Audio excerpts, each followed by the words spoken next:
you for joining us for Live Paranormal Radio. From the paranormal to the unexplained, it all happens here. It all happens here. Looking to enhance your radio experience? Participate in our live video chat 24/7 with our Live Paranormal Radio show hosts and other like-minded people. LiveParanormal.com, the only interactive social chat room supported by full interaction media. Stop by now and join the fun. Stop by now and join the fun.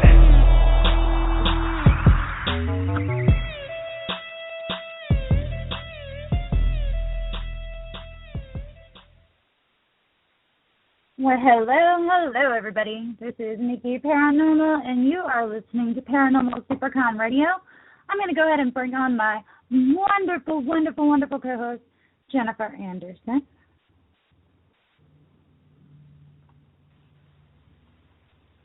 Hello, everybody. Yeah. Hi. Hey, Nikki.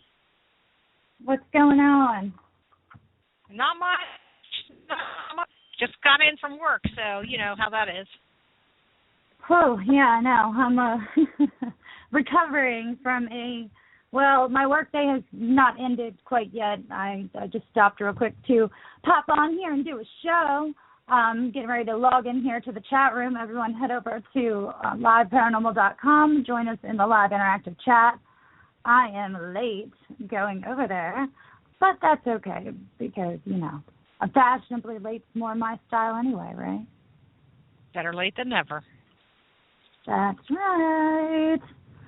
Yes, so we have our guest actually already in the queue. Would you like to introduce our guest, my dear? Yes, we have Miss Melinda Carver. She's a psychic medium, and I believe you met her in Columbus, correct? I did, and I should have gotten a reading while I was there from her.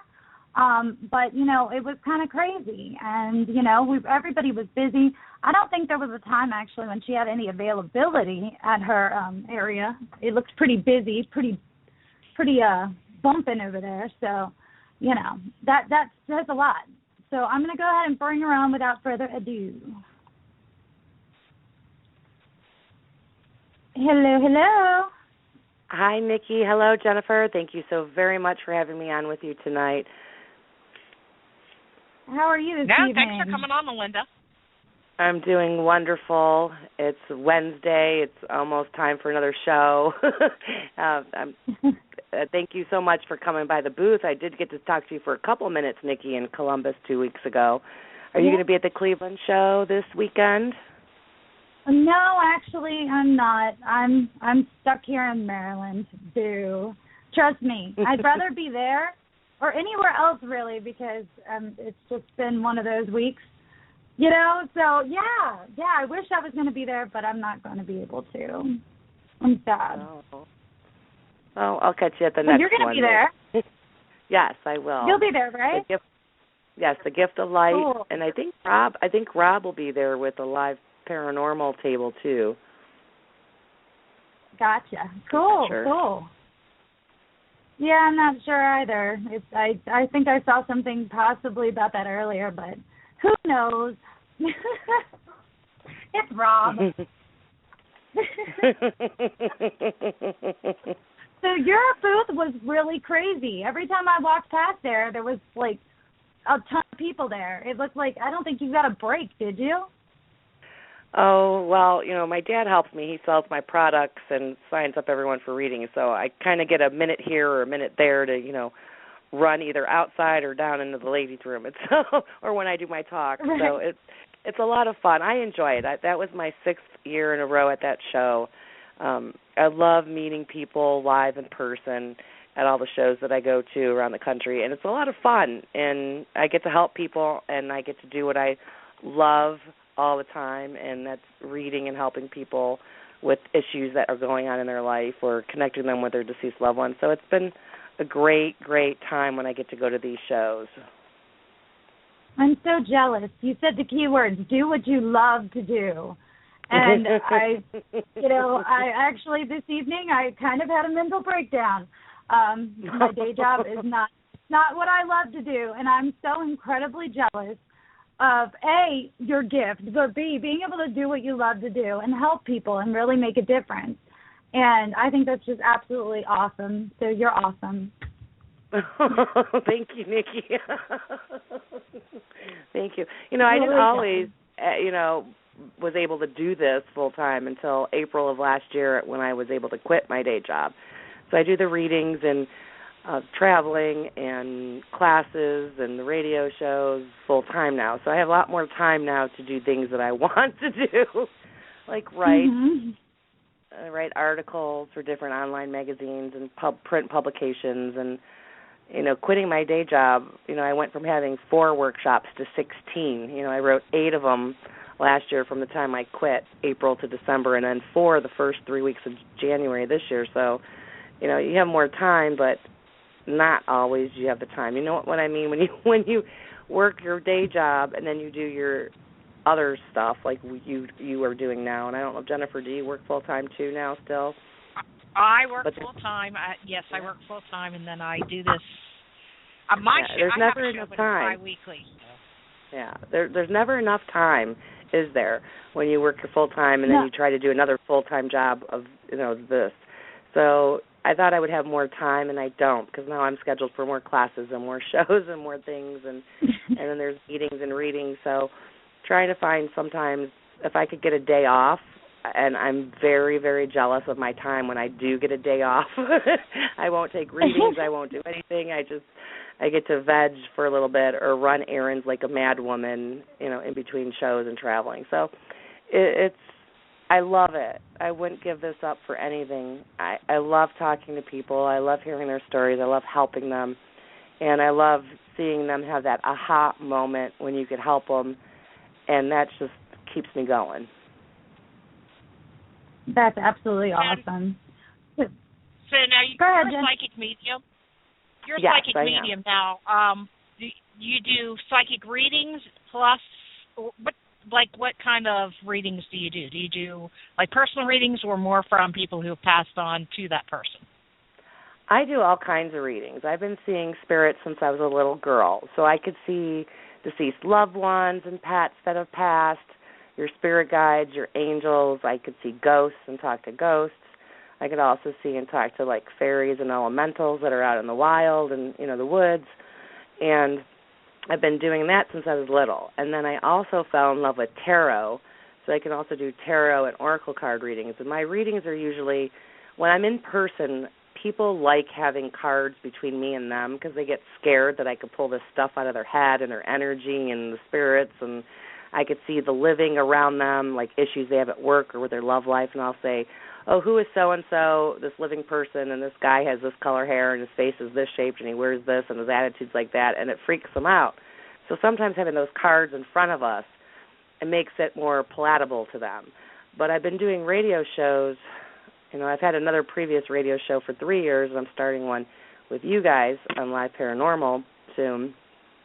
And then I was on a guest for another show for like 15 months in a row before I started my first show 3 years ago. So I've been doing radio for about 4.5 years now, and I could read without cards. I pick up people's voices, their energy off the phone, the Skype.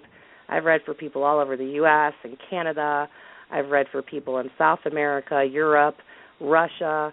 I've read for people in Hong Kong and the Philippines, South Africa, and Australia. I think I've hit every continent except for Antarctica. But it's great, And when you're on the radio, they don't see that you're not using cards, so they don't freak out as much. But the readings are usually a mix. It depends on what the person who comes to me wants. If they're having issues with their personal life, their family relationships, or a loved one, husband, wife, girlfriend, boyfriend, they kind of settle on that for that 15 or 30-minute session. And then others, if there's any spirits that pop in, I'll give them those messages. And then there's other people who just strictly want the spirit messages, and they act like I'm God, that I could push a button and make their grandma Betty come in, but instead Uncle Joe comes in. I have no control over the spirits because I'm not God or goddess, so I can't beam them up. I'm not Dr. Spock either. I can't push a button and make them appear. And there's no guarantee that a spirit will come in right then. Just so I tell people. I love that you said that. I love that you said that because that's like one of my things. I I have a tendency, like, people tell me I'm a medium, and I'll go, awesome, so tell me something, you know, and they'll be like, you know, they'll tell me that there's someone here, and they'll tell me who it is, and I'm like, bummer, but I don't say it out loud, you know. But that's also, like, when we're communicating using, you know, the Spirit Box or one of the awesome apps, you know, that are available now, depending on people's belief systems, you know, we tend to try to communicate. And I notice a lot of people will say, you know, I'd like to speak with, you know, Kurt Cobain. And it's almost like they expect an operator to patch through a transmission from Kurt Cobain. And I'm sure it's the same with you. They're like, I want to talk to this person. Well, that's not who's here. Well, I don't care. You know, like they want to talk to the one person they want to talk to. And I'm the same way. You know, there's one particular person, that, you know, when I get a reading that I want to hear from. And when I don't hear from them, I'm a little let down. But I get that. You know, I get that. You know, it's not always going to go the way I want it to go because God knows life hasn't gone that way. So why would this go that way? You know, so I just appreciate that because a lot of people I've noticed, like, if I were to say, no, I was kind of looking for somebody else, and they'll be like, well, who? Oh, yeah, they're here. And I'm like, come on. Why were they here before? Did you page them? Yeah. You know, see, spirits work on different time, and people don't realize this is that, you know, we're spiritual beings having this human existence. So we have this human body that is getting us, you know, in this gravity, and time moves differently here on Earth than it does in spirit time. Spirits could be everywhere and anywhere in 1 second. They could be there. So if you're, let's say, okay, my younger sister passed 4 years ago. So, you know, she'll pop in every now and then, and sometimes it's 15 seconds, sometimes it's a minute, and other times I can try to tune in and, you know, I'll get messages from her or where she was or what she did. They're not always with us, and people think that your deceased loved ones, your mom or your grandma, is going to be with you 24 hours a day, 7 days a week, and it doesn't work that way. They pop in and out. Sometimes they're with you just for a few minutes. Sometimes they might stay an hour, and then they go because their time works different than it is here. And they can go travel anywhere. So if you had someone, let's say, you know, like my sister. So if Melanie was here and she visited me and she visited my mom in another city, and then she went and decided, I want to go see the Egyptian pyramids, she could go to Egypt in like 1 second and be there. And then they have the other side, heaven, nirvana, whichever way you want to call it, whatever your belief. And I'll just say the other side. The other side, there's so much to do. You know, you're having all these spirits, all these lifetimes that you had. You could see them and talk to them. It's like old home week and family reunions all going on at the same time there. And then they have things that they do. You know, they have feasts and holidays, and they have learning and concerts, and, you know, they get to play with the animals, and they could go to other universes. They don't have to just stay on the other side. And so, you know, when they think of us, it's like, oh, yeah, it's been a while since I checked on my sister or my mom. Let me go pop in. And so they're not always available when you want them when you're scheduling a reading. And, you know, the psychic medium, I know there's a handful that will say, I will guarantee that I will speak to your grandmother for you. And that is just not possible because the grandmother may not come. Uncle Joe comes through, or your best friend that died when he was 16 in a car accident comes through. And people ask me a lot, too, you know, like when Robin Williams died, like a lot of people were like, oh, can you see if you could connect to Robin Williams? I loved his movies and things. This is how most spirits work. So Robin Williams, when he passed, he's not going to be worried about his fans and some lady in Wichita who's sitting watching, you know, what was the one movie? I can't even think of it. You know, Mork and Mindy episodes, and Mrs. Doubtfire, thank you. Yeah, and watching Mrs. Doubtfire 16 times. He's going to go see his son and his daughter and his wife and his ex-wives and his best friends and people that he was close to. And he's going to check on them. And like Kurt Cobain, you mentioned Kurt Cobain. You know, Kurt Cobain isn't going to go to someone's basement in Florida to give them a reading because they were a super fan. He's going to be worried about his daughter, Frances, and what Courtney's doing and what Kurt's, Krista's doing and Dave Grohl, you know, people that they were close to. They don't know who you are. They're not going to come visit you, and they're not going to give you a message. You know, you could pray to them and try to make them into some god, but they're just a spirit. They're not God or goddess. So, you know, they're not going to answer your prayers. Thank you for putting that out there, because that is one of the, like, I see Jen laughing. She's got the camera on. She can see me laughing, because it's one of those, it's like a pet peeve of mine. And, you know, I've been a part of, you know, shows where, you know, we've been doing spirit box communication, and they've tried to speak with certain people. And I'll just sit there and kind of, you know, ask a question that might pertain, but I really don't think that I'm talking to whoever. You know, I really don't think that some famous person is going to be like, oh, Nikki, yeah, what's up, girl? Let me come talk to her.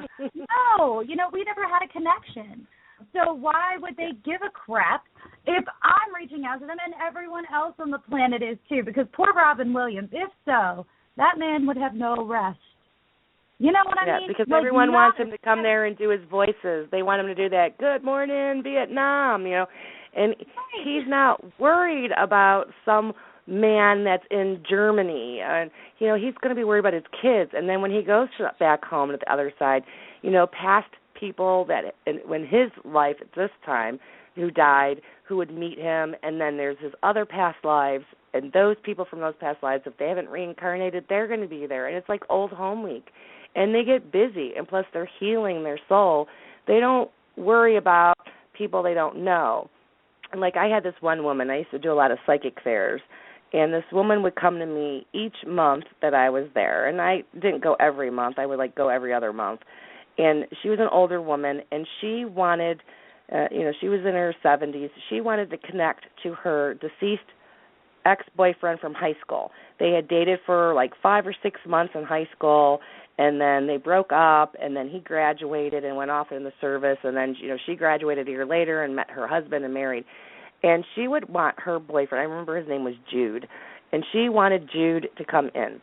Well, you know, Jude knew her as a child and dated her for 5 months or 6 months in high school, you know, 60 years before. So it wasn't a priority to visit her. You know, he had a family and kids and other things, and so he's not coming in for her. And she would get pissed every time. And I would tell her, you know, I'm not going to lie to someone and say, oh, yeah, someone's here, and this is what he looks like, and this is what he's saying. She would get pissed. Well, she came to me the one time, and she's like, I want to connect to Jude, my high school boyfriend. And I said, well, there is a young man coming in, because I didn't know what Jude looked like. So I saw all of a sudden this man popped in. I was getting excited because I'm like, oh, maybe this is him finally. Well, I started describing him, and his first name was not Jude. Here it was her husband and her nephew by marriage. Her husband's nephew had died 4 days earlier, and his wife and his mother were frantic to find this metal lockbox that had these documents in, and they couldn't find what he did with it. They were tearing the house up. They needed one of those documents for something. So I'm giving her this message and telling her where it is, and her response was, I don't give a shit about him. It's my husband's nephew, and I never liked him. And I looked at her and I said, yes. I said, ma'am, because I can't say her name, so I did say her name then, but I'm like, ma'am, this message is for you to please pass on. He is begging you to give this message to his wife and his mother. They need this paperwork. And, you know, maybe if you do this, maybe your nephew, who you've had in your life, because I guess he was like 45 or 46 or something when he died, maybe he will go find Jude for you. And she just, you know, I know damn well she didn't give that message. She was just bitter and wanted her ex-boyfriend to come in. And, you know, sometimes people that come in, you know, it wasn't her blood, but it was her nephew by marriage for 40-some years, and she didn't even care. And he had died 4 days before that reading. That's She was just pissed that I still couldn't get Jude. Yep. And so, you know, sometimes it's, you know, other people coming in, you know, maybe it's your cousin, or it's, you know, your one best friend that passed away, or, you know, maybe it's your kid, whether it's your son or your daughter. You never know who's going to come through, and you have to handle that with compassion. Well, that's something else that I was wondering, because a lot of times when I have a mediumship reading, you know, they tell me, like, there's this person who's coming through, and they'll kind of describe certain things, and it just does not ring any bells with me. Now, I'm like, sitting there and basically I could be licking windows. I have no idea who this person is. And that's not saying that they weren't, somebody that I know. I mean, I'll be honest, I work with a geriatric field of people, and I unfortunately have people who, I do see on a very regular basis pass away. So I'm always sitting there going, well, could it be this one or that one or this one or that one? But we didn't really have that kind of connection. But, and it happens more often than not. I get told that there's, this lady here, and I'm just shooting in the dark here because I'm not sure who she is. Now, would a spirit, ever come through that maybe from a past life or something? Could this be who this person is? Because I'm really not getting who the hell this person is. That's a great question, Nikki. Yes, because we all have ancestors. We have, in the body that you're living in now, you have this physical DNA, okay? And the physical DNA leaves, there's room that the scientists can't figure out what that is, and other physicists and some spiritualists and metaphysical people believe that is the soul matter, that is just your retention of who you are in soul life. So you have these ancestors, these blood ancestors in the bodies you chose. So when people do their genealogy from this life and they could go back, those are your ancestors. So you can get messages from your ancestors, like Native Americans and Aborigines and some natives from Peru they believe very highly in ancestor worship, and so do some people in Philippines. And they will pray to their ancestors. It could be the great-grandmother. It could be someone from 2 centuries ago in their bloodline giving you a message coming through. And there's a lot of new work coming out about ancestor healing, where we get karma from those ancestors and those DNA. So not only do you deal with your karma in this lifetime, but your karma from past lifetimes. And sometimes you get karmic DNA from your ancestors. So sometimes people will sit in front of me, and I'll explain who's sitting in front of me and say, well, it's a great-grandmother on the mother's side, or it's the great-great-great-grandfather on the father's side. They might not know them, but they're still connected to them through blood, and so they'll come and give you a message. And a lot of people sometimes don't understand, because when most people sit in front of a medium, and they want their reading, and they want to connect to Grandma Betty, and someone comes through, sometimes they don't understand the symbols, because spirits talk faster than we do. So when I'm speaking to the spirit side, I talk faster, I move my hands more, and everyone jokes around that I'm Italian, and that's why I move my hands, but I just move them faster. Everything moves faster because their frequency is higher.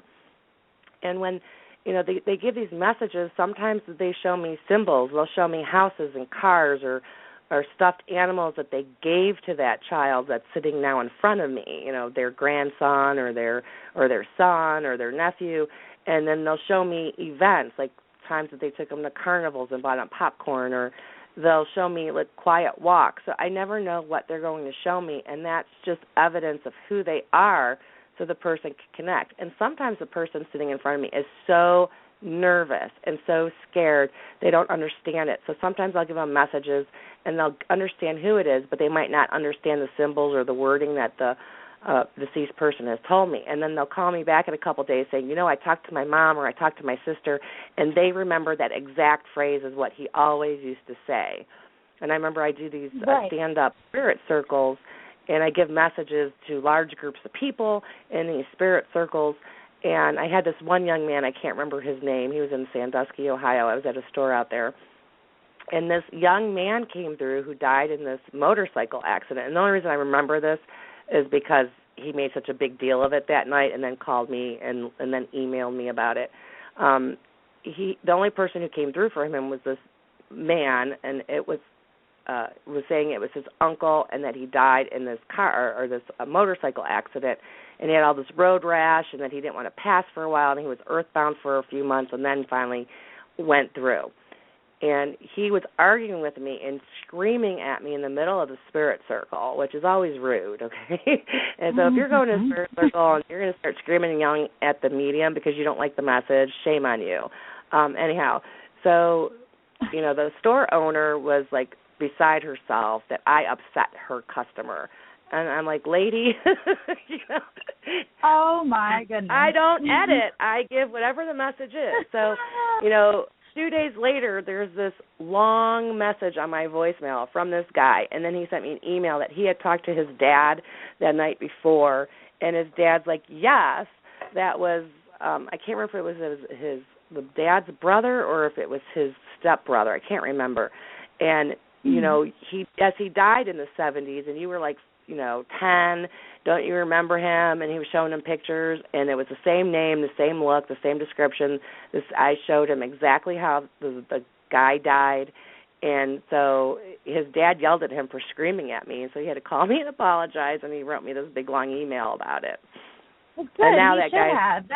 You act that way regardless. That's just inappropriate behavior, period. You know what I mean? Like, yet alone in a place where it's supposed to be like, you know, I don't know. I think of one of those circles as being like, you know, like, ooh, like everyone go, you know, get to your deep place and be quiet. And oh, no, I don't do that. I don't do that. No. I always bring humor to my stuff. No, I'll start talking. I tell everybody, you know, I'm going to try to give you as many messages. Some of you are going to have deceased loved ones. Some of you are just going to have deceased pets. Maybe some of you just have a spirit guide or guardian angel, or maybe an archangel comes through. I have no guarantee what's going to come through. And then I just, you know, start going. You know, I'd never do the thing. You know, I can't keep up. You know, like I have to be like, wait a minute, because I have to scan like my Rolodex of people in my life. I had a reading where this lady was a psychic medium. We're in a restaurant after hours, and we're sitting there, and she's sitting there, and she's looking at me, and she's talking to me, and she goes, Stephen, who's Stephen? And I go, I don't know. And I'm like, you know, I get home, and like the next day, I'm like, Stephen. And then I'm like, dumbass, that's your boss's name. But because I don't call him that, I call him Doctor and his last name. I didn't even think about it. And I'm like, oh, what was the message? You know, like, what was the deal with him? You know, like, and you kick yourself in the butt because if you don't go through your Rolodex of people, you realize later who the hell it was that they were trying to tell you about, and you were just not even paying attention. You're like, move on. I don't know anybody by that name. Keep going. Yes, and some people come to you, Nikki, and there are some people that are really, really desperate. And, you know, I give thousands and thousands of messages and readings a year, so I don't remember them all because the message isn't for me. I just give the message, and then it's out of my head. I can't retain all that knowledge, otherwise my head might explode. But, you know, when, you know, someone comes to you, if you have someone who just died, we had this woman come in, and these are the ones I remember were these extreme cases. You know, this woman came in to this expo, and she was walking from reader to reader to reader, demanding, my son just committed suicide 6 days ago. I need to speak to him. And she had her daughter, and they're bawling and crying. They're going through the expo. You know, the expos are pretty big when you have like 100 to 200 vendors, and she's going each reader. Yeah. And she comes to me, and she's like, well, you know, I heard you're really good, and everyone keeps telling me to come to you, and I want to see my son. And she sits down, and I didn't even take her money. I said, ma'am, I don't see him around you right now. I see 6 angels around you and 4 around your daughter helping you through this right now. I said, he has not come through the healing center is what they're saying, because when you die, you go through this healing. And I said, he hasn't come through the healing center yet. He's not going to appear to you or give messages to any medium until he's done with that healing center and that session that he's doing there. I said he had a lot of problems. The angels are saying he had a lot of problems, mental problems when he was living, and his soul needs to repair and heal. And she was bawling and screaming and demanding that I get him for her right then and there. So if you are really, really desperate to speak to someone who has passed, your desperate energy is going to block you. You won't see them. And she didn't want to hear that he was still healing because he had just killed himself 6 days earlier. My desperate, you know, like, need to talk to this person has probably hung me up probably more than did me any good. Because I'm telling you, I've been there. You know, I've been there where you've gone from, you know, trying to get a message, trying to communicate, trying to get some closure, I guess, for yourself, to be selfish. You know, I've been there, and I can't even tell you the probably thousands of dollars that I've spent, from having readings and things like that. I think that Jen will probably tell you, and I think everybody who knows me in the chat room would agree. I do. I love getting read, and I love having meeting with mediums even more so, because there's this one person, and I feel like no matter what I do, it's just not happening, and it's probably that desperate energy, but I don't know how to get rid of that. Well, there's a couple things. People block messages. People can block messages. And the main way people block messages is, at first, if they don't believe they can communicate with their deceased loved one or their pet or their guide or their angel. So when you don't believe, you might not get a message because you're blocking it. Another way you block it is when you're desperate. And so if you're desperate to speak to this person, Nikki, you have to start releasing that energy and saying, okay, I want to speak to, let's say his name, we'll just name it, we'll say Bob. So you want to speak to Bobby, and Bobby hasn't come through, and you are going from psychic to psychic to psychic trying to get this reading from Bobby. Well, you have to start saying, okay, I'm going to release it. I'm going to let go of this desperate energy. Bobby, when you are ready to come through, I would love a message. I want to connect with you. And that way you're trying to move that energy from being desperate to, okay, when you're ready, Spirit, you're going to come and talk to me, and I'll be ready and waiting. Because when you're desperate, you change that law of attraction energy where you're trying to attract and manifest to the law of repulsion. And a lot of people don't realize that there's flip laws. For every natural law, there's a flip side, and the flip side of the law of attraction is the law of repulsion. So people can repulse or push away what they most want. Well, maybe I'm there, because I'm not as desperate now. Now I'm like, whoever, any of my homies want to come chit chat with me, more than welcome. I guess part of me is probably just, financially drained, and just like, you get worked up. I mean, it's expensive, and you get worked up. Like every time you go to have a reading, it's almost like I went to see, John Edwards. Okay, I drove to New York City, and I just knew damn well, that these two people that passed away, my friend and I, we were just 100% sure that we had just, put it out there, and that, these two people were going to come communicate with us, and there was like going to be nobody else in the whole room. We were going to get, talked to. Boy, were we disappointed, We went into it like, there's a lot of people. We left like, oh. Yeah, it was, so I guess, that too. I mean, we were just sure, we were pompous. We were like, yeah, we're totally talking to them. Yeah.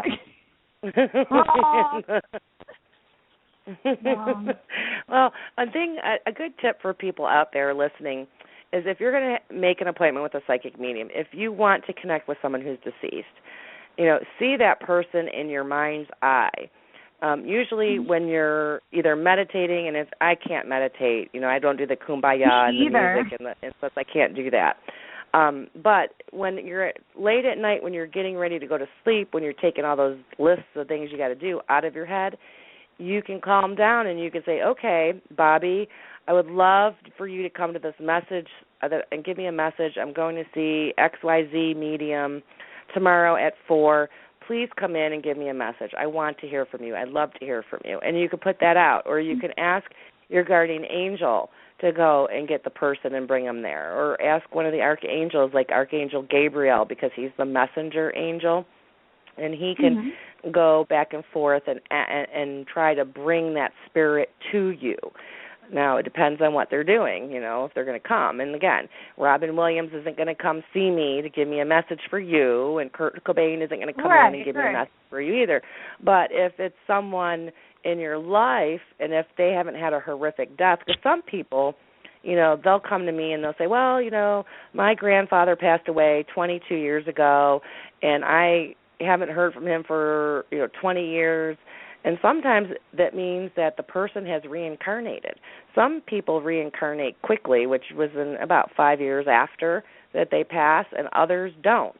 and they'll wait a couple of our human lifetimes before they reincarnate. So sometimes that's because they reincarnated quickly after 5 years, and sometimes they're just maybe in another universe. There's alternative universes, and they could be visiting there and having a good time and drinking and eating good food and dancing and listening to their favorite bands there. What do you think what's going on there with Janis Joplin singing and Jimi Hendrix playing the guitar and Kurt Cobain? There's so much fabulous stuff there, and people think, oh, you don't eat or drink or have concerts or play with pets or have, there's no zoos on the other side. The animals are just there, and, they're not eating people. So, they're in spirit form. I always talk about Janis Joplin's version of heaven, according to Chris Fleming, and I'm like, dude, it's my heaven. I was actually just talking to Jetta about this, who just popped into the chat room. For those of you who are listening who are not there, go to LiveParanormal.com and join us in the chat room. But, yeah, I was actually talking about, Janis Joplin's, heaven, and how, Chris Fleming, she was like, let me take you to my heaven. And it was, like a beautiful field of flowers. And how everyone's heaven is, from what he was saying, something different. Now, have you gotten any type of discussion on heaven? Yes. There is, just like people look at Akashic Records, which is the room where you go to chart your life that you're going to live this one. It has all the charted lives of everybody's past lives.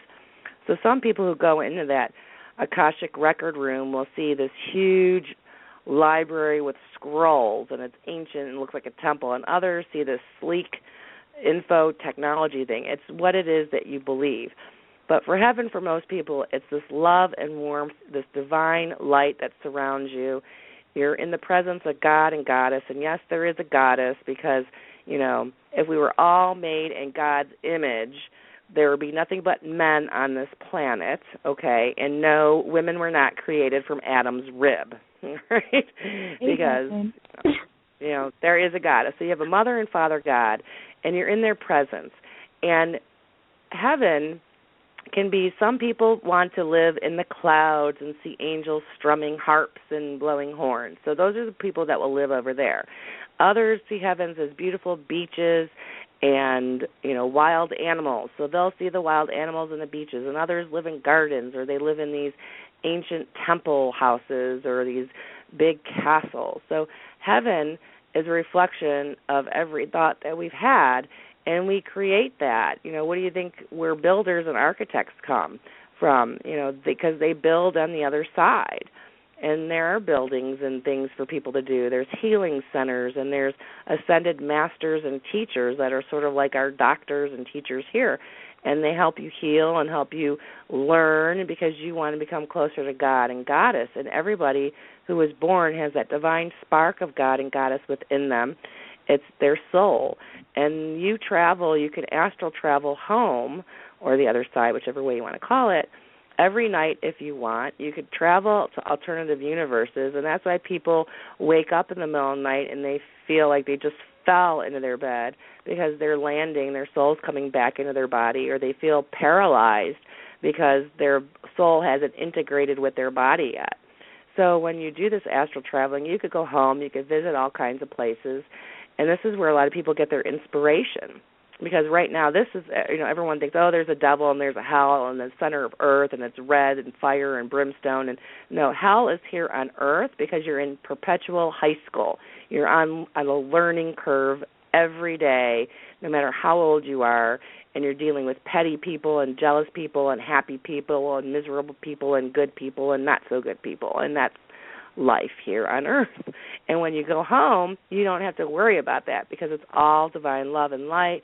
There's no human emotions of anger and jealousy and anxiety and pettiness there. Everyone is happy. They're whole. They feel loved, and there's this wonderful presence about them. So you can go play in the clouds with the little baby angels, or you can be riding a tiger, Nikki, the next day or later on. That's awesome, dude. Now, if I have all those opportunities, do I really want to come visit, my loved ones from this life or any other life when I could be riding tigers? Yeah, Exactly. So, and there's things in classes and concerts and music there, and yes, they have beer and wine and drinks and the flowers and the food there are just so much bigger and better, and everything is just brighter because there's no crap around it. There's no negativity. There's no dark entities around. It's pure heaven. It's pure bliss. And that's why people call, sex the little death. Like in France, they call it the petite mort when you have your orgasm, is trying to get you closer to God, because that's the feeling of almost being that blissful feeling. And you're trying to recreate here on earth in the physical way what your spirit does there. So, Nikki, when you passed, if you really were attracted to Robin Williams' soul, you could have a soulful merging with him on the other side. It's just not using body parts. He's a cool guy and all, but he's really not my type, right? But I know plenty of dudes that seem to really like him, so, if he's into that. But there was a question in the chat room about reincarnation, and I think, let me see if I can scroll up here so I don't screw it up. Let's see, where in the world is it? Jen, did you see that? I'm trying to find it, and the chat keeps moving. Yeah, hold on one second. Let me get back to that. Oh, here we go. Can we pick from a list on what our next life will be? Yes. A lot of people, you choose who's going to be your family. You choose who's going to be your friends, and you choose what you're going to do. You could tweak it when you get down here. So let's say you charted that you have 6 exit points. So let's say, Nikki, you chose your family, and you chose your friends. Mm-hmm. And let's say your exit points was, as a child, if you didn't like this life and you wanted to go back home, you could be in a bike accident with a car. Well, while you're riding your bike, your soul could say, well, you know what, I'm not ready to go. I don't want this exit point. So maybe you flip over the handlebars and land on the sidewalk while a car is driving by, but it doesn't hit you.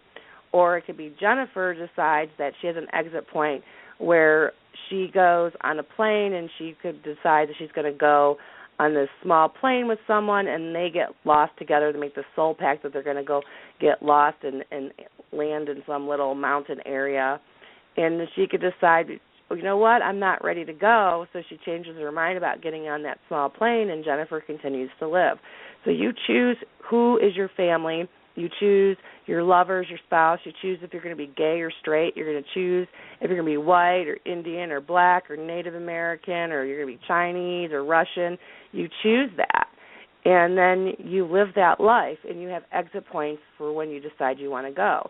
And when you see these suicidal people who are just miserable and they want to go home, it's usually because of a chemical imbalance within their physical body. And they just have this sense of, I don't belong here, I want to go home. So that could be an exit point too. But most people who, like I mentioned that earlier story with the woman whose son committed suicide, just because they go home and go through that tunnel doesn't mean that they're all right and they're singing and dancing on the clouds with the angels, okay? And they're not riding a tiger, because they had so many mental issues here. Their soul has been mentally imbalanced, so they have to go through some cleansing period. And when you say, oh, I saw my whole life flash before my eyes, that could be your exit point, because that's what happens. You go in like the screening room. It's a movie of Nikki and a movie of Jennifer. When you die and you go through that tunnel, you get to see your whole life, this current life, flash before your eyes, and you can say, aha, this is where I made a mistake. This is what I did wonderful. I was a good person after all. Maybe I was petty with this person, or I regret that I was mean to this person. But you see your whole life, and then you learn from it, and your soul evolves. And then you could choose, well, I'm not going to reincarnate for another lifetime, or maybe, you know what, I want to go back, but this time I want to, be born to a family that has more money, or I want to be more in nature, so maybe I want to live in one of these tribes that are still indigenous from their neighbors, or I want to be an Aborigine, and that's when you choose. And then you choose where you're going to live, who's your family, and everything. And most people have had multiple lifetimes. There's some souls that just had one lifetime and don't ever want to come back, and then there's others that come back, and they say those are the old souls. I know I've had I've had hundreds of lifetimes since this planet's been here, and not all my lifetimes have been here on Earth. They've been on other planets and other universes. So those are what you consider your star people or your aliens. So everybody at one time or another has been a man or a woman. At one time or another, you've been black, white, yellow, red. You've been green. You've been blue in different universes.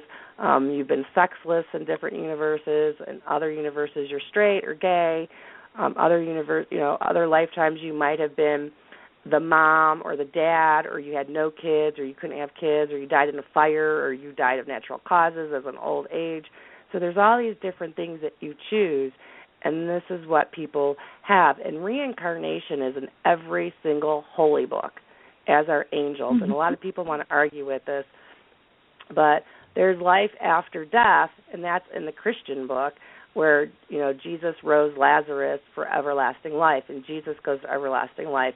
And they took a lot of the reincarnation out during that one emperor, removed parts of it, but there's still a lot of reincarnation, in that your soul will sing once more and you will live with the Father once more or have another lifetime. There is reincarnation in the Christian Bible, in the Jewish Torah. There's discussions about reincarnation in the Quran, in the Buddhist book, and then there's angels in all four of those books too. And the angels appeared to this person, and there's prophets and prophecies of all four of those books too. So just because there's an organized religion, it's man-made rules trying to explain things to people, but there are prophets and prophecies and angels and reincarnation in all four books. And people want to sit there and argue and say your God is worse and your God isn't truth. There's only one Mother and Father God, and depending on which culture you're born in and which area you're born in, you're going to call him Buddha or Yahweh or Jesus, or you're going to call him, Ganesh. And there's only one Mother God. And so some cultures you're going to call her Mother Mary or Isis or Hecate or Kali or Lakshmi, depending on where you're born. It's all one and the same. There's no difference. The only difference is the man-made rules. So in the Jewish Torah, they can't eat pigs, and the Islamists, they can't eat pig or pork. And, Hindus can't eat cows. So, there's these man-made rules, men have to be separated from the women in the Islamic and Jewish traditions. And, there's just silly little man-made rules that don't have anything to do with the 21st century. I'm sorry, I'm on my little soapbox here. No, I've got my own soapbox. I've got many of those boxes. I jump from one to the other. Isn't it fun? Oh, yeah. I have a question. Sure, Jennifer. Actually, I'm going to tell you a little bit. I had a dream, and this was a couple of weeks ago. I had a dream, but it was such a great dream. And I'm thinking, during this dream, I didn't want to wake up. And when I did wake up, I wanted to go back to that dream. And I was like, wow, if this is how people die in their sleep and they have this dream, I can understand why nobody would want to come back to Earth, that they would want to, if this was heaven. But that's how good the dream was. So to me, it was kind of weird because, did I die in my sleep? And then I just, I woke up again. I know I didn't because I woke up, but it was just a weird dream that it was such a beautiful dream, and it was and I was happy, and I didn't have a care in the world. And it was one of those dreams I woke up and I was like, I want to go back there. But now I understand why people that die, if they're in this world, we should be happy for them and not mourn, because it kind of made me have an understanding of what happens when you pass on. I don't know. It's weird, but it was kind of I know you're a psychic medium, that maybe you'd understand what I was talking about, where other people feel yeah, right. And I like to call that the dreaming. And that's when you're astral traveling. So, Jennifer, you are leaving your body during the dreaming time, which is when your physical body is shutting down and you're sleeping and renewing your physical body. You're also renewing your spiritual body, which is your soul, and that's when we go home, and I mentioned that. And you could have a whole conversation with your spirit guide, and you could be in the most beautiful area. Like when I was little, I would see my spirit guide, and I always used to see him he would be in my bedroom when I was little, and I could see him. And then at night I would dream about meeting him, but I wasn't a little girl. I looked a little older, and I would meet him at places, and sometimes it would be a fun beach, and there would be all these birds and seals, and sometimes it would be but the water was so crystal clear, and the animals could talk, and I could hear them. And other times you could see these beautiful flowers, and the flowers are not like the flowers here. They're large and they're lush, and the scent is overwhelming, and it's so peaceful and loving, and it's like, I'm home. And we do astral travel there. We go to the Akashic Records. We see, our spirit guides there. We see our deceased loved ones, and people dream of their deceased loved ones, their pets, and they say, well, I saw them in a garden, or I saw them in a swimming pool, or I saw them in this big palace. And yes, you're having a real conversation with your deceased loved ones. So if you want to remember it, just say, help me remember this so I remember your messages to me. So you don't really need a medium. Everybody can see their deceased loved ones at night in their dream time. And those are real conversations because you're astral traveling to meet with them, or they're coming to sit next to you while you're dreaming to speak to you, and you can see those conversations. But because they're in spirit form, you feel this wonderful energy. Their frequency is higher than us. Their energy is so much warmer than us. So I always know who's a deceased loved one and a spirit guide because their energy is similar, and the energy is different than a ghost energy or a fairy or a green man energy, and the energy is way different for an angel, which is one step below God and Goddess. So you feel so comforted that you don't want to go back, and sometimes they make you. Sometimes they tell you, okay, you have to go back now, and we got to take you, and you're going to be waking up in 2 minutes. Let me get you in your body. And that's when you have that jarring effect where you wake up and you're like, did I just fall? Or my legs are twitching, but I can't move my arms, and because your soul's integrating back in your physical body. And, yeah, that's happened. You don't want to go home. I know when I go visit, sometimes I'm like, I don't want to go back, but then, there's my parents and my sister and my nephew, and there's my dog, and then I come back because, I still have more to do. And I'll tell you, you have more to do. You can't come yet. It's not your time, and they make you come back. Or when people have accidents and that's an exit point and you decide you want to come back and then you flip and say, well, maybe I don't want to. And then they'll tell you, you need to go back. And you come back until it's your time to go again. I guess I was just amazed because that was the first time I've ever had a dream like that. And I, never understood because my mom, she's up there in age, but she always says, if I go, I want to go in my sleep. And I was like, well, now I kind of understand. Yeah, natural causes, when there's no reason. No one can figure it out. And it's a wonderful way to go because it's so easy.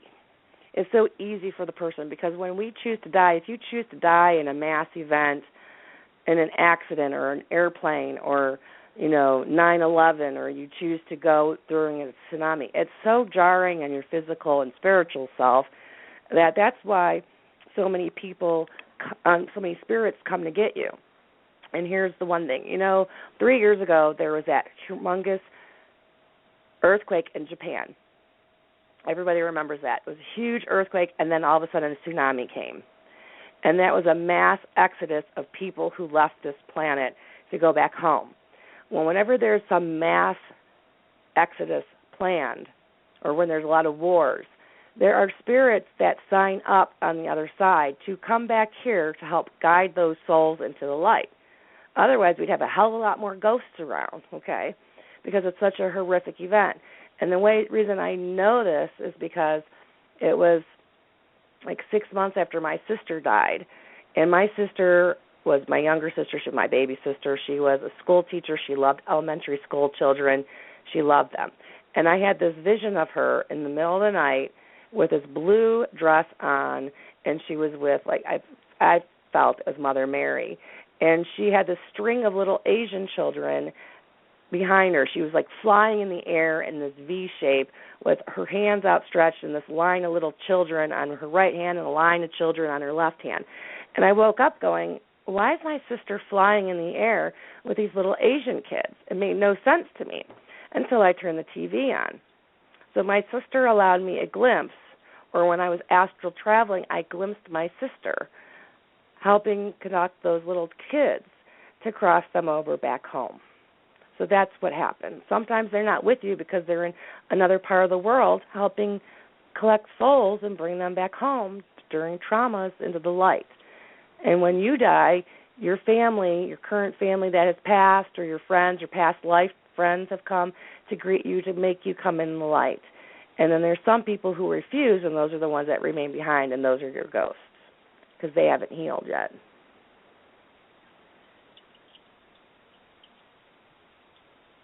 Cool. Are you there? Jeez. Wow. I know it's a lot. Wow. That's a lot to do. Woo. Yeah. Oh, my goodness. Well, with that being said, you blew my mind. And we're at the end of the show. I'm going to give you the opportunity to let people know your websites and where they can reach you to get readings and where you're going to be quickly. Okay. You can go to my website, psychicmelinda, MELINDA.webs, WEBS.com. I'm going to be at the Gift of Light Cleveland show at the Cuyahoga County Fairgrounds in Ohio this weekend, the 28th and 29th. And I will be joining the Live Paranormal family beginning April 7th with a new show Tuesdays at 9 p.m., Mystical Muse. Thank you so much, Nikki and Jennifer, for allowing me to be on with you tonight on SuperCon Radio. Awesome. Well, thank you for coming, and welcome to the family. Thank you so very much. Our lovely dysfunctional family, welcome. There's dysfunctional and normal families. It's great. All right, well, thank you and welcome, and have a great time this weekend, and I'm going to be hitting you up on your website shortly. Okay, sweetheart. Thank you. All right. Bye-bye. Thank you. All right, good night, Bye. Melinda. Good night, ladies. All right, everybody. That was Melinda Carver, and this is Paranormal SuperCon Radio. We will be back next week on Wednesday at 10 p.m. with another fabulous guest from the Paranormal SuperCon lineup. For more information about the Paranormal SuperCon, head over to paranormalsupercon.com, where you can check out the venue, you can check out the people coming, you can get your tickets, you can come on some ghost hunts with us and all that good stuff. So, Jen, anything you want to throw in there? No, just wanted to thank everybody for listening tonight. And when is my new show? Is that Thursday nights? It's Thursday nights at 8 p.m. bi-weekly, honey. That's right, because I was like, what is it? I was like, I didn't write it down. Okay, so my show, Everything Very Paranormal, switched from bi-weekly on Mondays to bi-weekly on Thursdays at 8 p.m., so I will not be this Thursday. It won't be tomorrow, but it'll be the week from tomorrow at 8 o'clock. So I'll see everybody there. Yep, and they can tune in on Tuesday nights to Live Paranormal Spotlight Radio at 10 p.m. on Tuesday, and then we'll be back again on Wednesday for this wonderful show. But, yeah, thanks, everybody, for listening. Have a wonderful, safe week, and I'm going to go try to repair my blown mind here. All right, good night, everybody. Good night.